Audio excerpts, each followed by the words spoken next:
Hello everyone. Globalisation தியரியில important persons யாரு? அவங்க என்னென்ன சொல்லியிருக்காங்கன்னு பார்ப்போம். ஃபர்ஸ்ட்டு அர்ஜுன் அப்பாதுரை. இவர் ஸ்கேப்ஸ் அப்படின்னு ஒரு கான்செப்ட் வந்து இன்ட்ரடியூஸ் பண்ணியிருக்காரு. ஸ்கேப்ஸ் அப்படின்னா பீப்புள் ஒரு பிளேஸ்ல இருந்து இன்னொரு பிளேஸ்க்கு போகிறது, மீடியா வேர்ல்டு ஃபுல்லாக ஸ்ப்ரெட் ஆகுது இப்படின்னு 5 திங்ஸை 5 ஸ்கேப்ஸை வந்து கொடுத்துருக்குறாரு. ஸோ இதெல்லாம் நம்ம வேர்ல்டை நம்ம கல்ச்சரை எப்படி சேஞ்ச் பண்ணுது அப்படின்னும் சொல்லியிருக்காரு.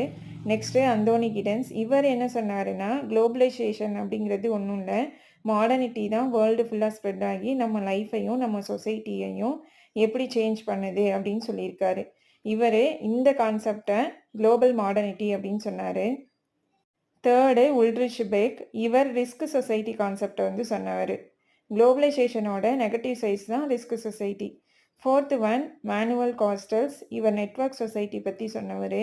நெட்வொர்க் சொசைட்டி அப்படின்னா இன்ஃபர்மேஷன் டெக்னாலஜி, இன்டர்நெட் இதெல்லாம் நம்ம சொசைட்டியை பெரிய நெட்வொர்க்கை எப்படி சேஞ்ச் பண்ணுது அப்படின்னு எக்ஸ்பிளைன் பண்ணவர்.